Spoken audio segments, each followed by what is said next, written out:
going on, Danny? What's up, boys? Congratulations to everybody involved. What a magnificent win yesterday. What time do you guys get off? What is the parade down Constitution Avenue? Yeah. I sent some sarcasm. Yeah. It's a large sarcasm. It's a giant sarcasm. I can't believe anybody's happy. I can't believe it. Okay, so I'll win. So let's ask you this. We basically asked our listeners two questions, and you've already kind of answered the first one. But make it official. Binary choice. Are you happy that they snapped their 8-game losing streak and beat the New York Giants? Okay, not happy at all. Okay, so then I'll answer the question. I'll say this: if they had done it by targeting Jalen Lane 7 times and getting Ben Sinnott the football more than one gimmick play at the end of the game, if they'd had Preston Smith not outsnap Johnny Newton, their second-round draft pick from last year, had they done it with sustainable things, players that might actually be here beyond this year, instead of having, Von Miller, who I love, but Preston Smith and also Rands that they picked up off the free agent scrap heap, these old veterans that put them in this spot in the first place to literally beat the worst football team in the league, despite being outgained, fumbling 4 different times, 11 penalties, most of them procedural, where they still can't remember snap counts. If we're going through this exercise in futility, and now we're going to talk about heart and guts and pat ourselves on the back after beating literally the worst team this league has to offer, we're supposed to be excited about that? It's one of those I can't see it the way. I don't think you have to be excited, but my perspective is totally different than yours, obviously. I just like to win. There's 17 games. I'd much rather, frankly, Danny, I know this will infuriate you, I'd rather be 7-10 than 3-14. I get that, Eric, and it makes sense. It's more fun. You tune in once a week, and it's your appointment television. It's more fun I want to watch my money's worth. I'm emotionally invested in the team. I want to win. And I think, Danny, I'll let you finish. I think you can draft, good teams don't just bottom out. I mean, that's not how you have to do it. You can also draft well. And presumably we have professionals in charge, right? You talk about that all the time. Yeah. We'll just have to draft well. Sure, but it's easier to draft when you have a better pick. It's how you get Jayden Daniels. It's going to be a little easier, but we got our guy. So we don't have to be at the very, very top. We got our guy. No, totally. When you don't need a quarterback, it's a different animal. But you do need draft capital. They have among the fewest in the NFL. I think it's 3rd or 4th fewest picks after the year where they had the fewest picks in the NFL. And this is a team that is old, that is slow, that needs a major overhaul, and talent acquisition is the order of the day. I understand how we got here, by the way. So year one, they had a choice to make. The choice was they took over this loser program. That's what it was. Make no mistake. It was a loser program, a loser owner, loser GM, loser situation. Everything about it was stupid, broken. They said we could, get our teeth kicked in for a year, go young and do what teams normally do during a rebuild, and do this thing slow and get the old guys out of there, bring in our new younger players to build our culture nice and slow. Or they said, you know what? We could give these guys a taste of how it's supposed to be. Enter in the Bobby Wagners, the Zach Ertzes of the world, right? You find these guys that have been around, that have won, and they said, let's try to be okay. Well, something happened on the way to okay. They were on this magical carpet ride that we all got to experience, and it was the greatest damn thing in 30-plus years. So if you go to the NFC title game, I, of course, get doubling down. I totally understand that, and it's something I'd probably endorse in the moment, if not with some eyeball towards the future, recognizing that some of the stuff we did last year was unsustainable. But they didn't do that. They kind of went right back to the veteran one-year deal type well. They thought the next go-round of Cleveland Farrells, of Dante Fowlers, would work the exact same because they were feeling themselves a little bit, and every single decision they made, almost to a man, blew up in their face in the worst possible way. I get it. This is the offseason. This is the test. Can you reboot? Can you start really anew the rebuild that you could have started 2 years ago? Can you get younger? Can you not be the oldest team in the NFL by a long shot? I think they're going to do that. I think that's inevitable. They're going to do that. I hope so, Eric, but I haven't seen them do it yet, right? But that's kind They're not bringing Bobby back. God bless him. They're not bringing him back. No chance. Well, you have a hard time convincing him he plays 100% of the snaps. I don't get it. I don't get that one. That's the one I think there's a chance that he comes back. We're joined by unhappy Danny from the Grant and Danny Show on 106.7 The Fan. Non-cynical Danny joins us. All right, so the other question that we were just kind of kicking around, and EB's perspective has changed a little bit. Mine hasn't. It's given me pause. Yes. It's given me definitely a little the phrase pause. of the day is you see Patrick Mahomes tear his ACL. You see Micah Parsons tear his ACL. This late in the season. We were seeing Jayden back on the field a couple weeks ago. Dan Quinn said he could have played in the second half. There's been no structural damage, but it seems like they've shut him down. Where do you fall? Are you scared? Do you want to see him on the field, or do you feel like you don't want to risk it? I want to see reps. I want to see him continue to improve at the quarterback position. But I will acknowledge that seeing Mahomes go down, and let's be honest, the Chiefs' season next year is ruined because he can't come back till November. So that has given me slight pause. I will admit that. I love that because that is what we call a new data point, and we are able to adjust our entrenched theories. Eric, you are awakening, and I love it. I smell what you're cooking. Here's the deal, okay? You guys all have kids. I have 3 boys, all right? 2 of my boys, my older boys, will play together sometimes, right? They'll go and roughhouse in our playroom. The first time you hear that cry, the first time you hear something smash, you come in and go, hey, guys, let's not do that. Come on, let's play well together. The second time you go in and say, hey, come on, guys, let's play well together. The third time, finally go, you know what? We can't handle it. Shut it down. That's what happens. Shut it down. It should be, we all want the same thing. We want the quarterback to play. We want the quarterback to get reps. We want the quarterback to get back to the thing we saw last year and then some, continue to grow. We can't handle it this year. Why? I don't know the answer exactly. It's not because Laramie Tunsil's bad, or it's not because Cliff Kingsbury's an idiot. I don't know what I don't know. I just know that when he plays, he gets hurt. This is not the time, because the injury that you're talking about, Eric, it could have happened this weekend on that god-awful turf in New York where they get more injuries up there than anybody else. Just ask Malik Neighbors what he thinks about it. And then you're not only not getting those reps for the rest of this year, you're not getting those reps that we're talking about for most of next year, too. Then it becomes another all-in for week 1 type documentary. If he gets hurt in the last 3 weeks of the catastrophic injury, it will be devastating. That I acknowledge. That would be devastating. I don't care about his dumb elbow. I don't care about it. He can cut it off. He doesn't need it.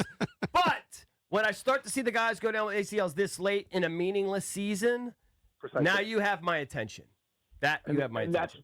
And that was my point. It was, we have been lucky that it's been these 2 or 3 week situations.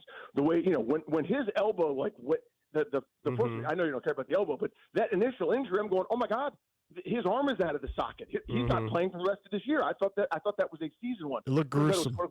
It was quote unquote just a dislocated elbow. Give him a prosthetic. Who cares? He doesn't need it. Danny, I was listening to you guys last week talk about it, but I want to hear you tell us your perspective on how do you think this week's decision came down in terms of Jayden not playing, and then who do you think is making the call? This is all for the guessing, final. but It's all conjecture, but who do you think is making the call in the final 3 games?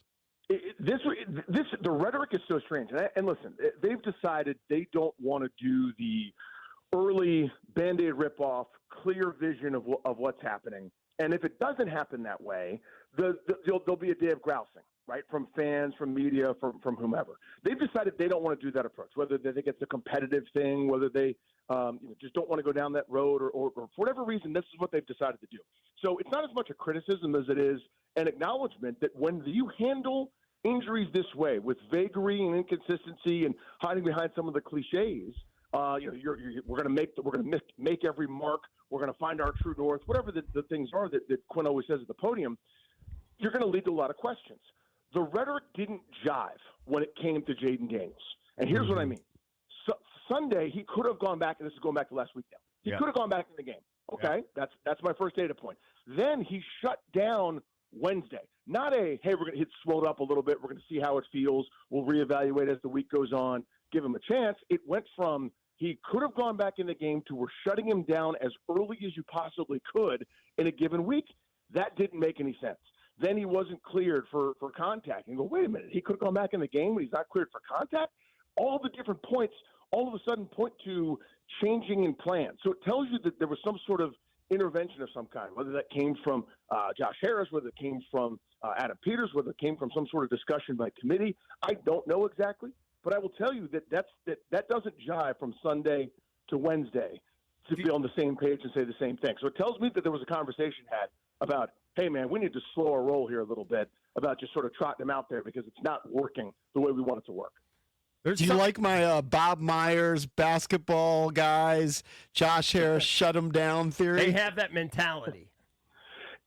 I tell you what, it's not the craziest thing I've ever heard, right? I mean, listen, football is a different animal because Eric said it earlier. You only get 17 of these, and we consider this, this sort of weekly appointment, and these guys come from this Oklahoma drill, bull in the ring, headbutt, machismo culture, and it's not thought of the same way that some of the other sports will go, hey, this doesn't make any sense in a lost season. Maybe we could, shut this guy down or give him some more rest days, et cetera. I think the NBA has gone too far with it in terms of entertainment value, but I understand the pathology, right? If you're a LeBron James, for example, you've got a whole other, 2 or 3 seasons combined of playoff games that are more meaningful than the December tilt against Phoenix, right? So I understand sort of prioritizing other things, prioritizing stuff in the future. Football has never been that way, and I actually think it could use some of that just in terms of the betterment of the players.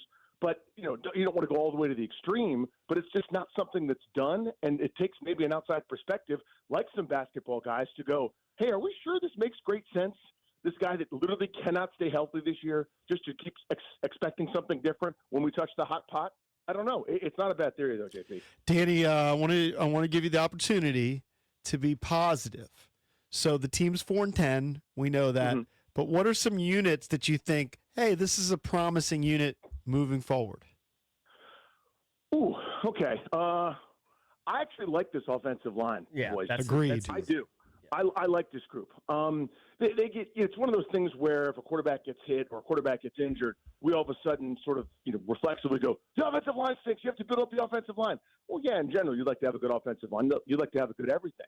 But the nuance in there is they've been pretty consistent. I think Tunsil's a star. I know he's left a couple of games with injury. He's been banged up. I know Connolly didn't have the best ball game yesterday, but I think overall they got something there in terms of a nice athletic kind of heir apparent potentially for Tunsil down the road, or at least a good right tackle.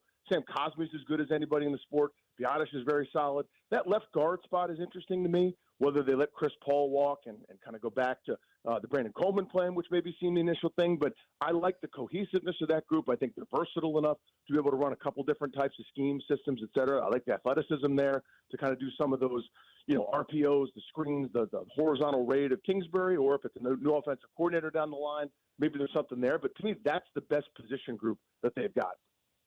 Hey, how's my pickleball paddle doing that I gave you? Oh, it's so silly. It's still good. So I've moved on to like 11 different paddles. Oh, you have? Years because okay. I've got that same pickle disease where if I all of a sudden get something I'm interested in, next thing you know, I'm like 19 bits of gear into it. You know what I mean? I've got like trainers and like wrist guards and all sorts of stuff. So I'm actually on a. Yeah, you're either all in or you're not. We're not half-assing anything. Yeah, that's not how we do it, man. Right. Yeah, I'm on Gen 4 of the Yola paddles. In fact, I'm a Yola guy. It's not a huge deal, but it's like, I got some Yola gear. I went over to the headquarters, and then I signed a contract with them. Now, it wasn't for any money or anything. It just said I've been here, but that's not how I view it. Like when I post about it, it's like, dude, yeah, you're like a pro. You're like Agassi. He's got like a Yola deal. Yeah, dude, seriously. Now, all I'm missing is like the money, prestige, fame, and ability. But other than that, we're the same. Nice. Yeah, if you moved on, I could use the old paddle back. I could do that. I'll get that to you, buddy. If you never use it, I don't have one. Are you kidding? Nah, I don't really. I am mostly kidding. You don't have a paddle? I do not. You're rich. Buy a paddle. I'm not rich. Far from rich. You have enough to buy a paddle. I was joking. I don't play. I don't need a paddle. Number one, you should play. Number two, I'll give you that paddle back. Number three, we can talk about which paddle you should get going forward. And I'll over-talk about all the different options. And I'll ask you lots of probing questions, and you'll get irritated. It'll be perfect. Just wanted to have some fun. I don't need it back. I'm not that type of giver. Which side, buddy? What do you mean? He just said, I know what he's saying. I know what he's saying. All right, Danny, thank you. He's taking us down this rabbit hole. It's impossible to get out of it. Thank you, Danny. Love you, boys. Yeah, thank you, buddy. Just trying to have a little fun. I know he's big into pickle. Yeah. Danny. Yeah, of course. Good pickle player. Yeah, he's good. All right, it is a Victory Monday, EB. Let's play the music.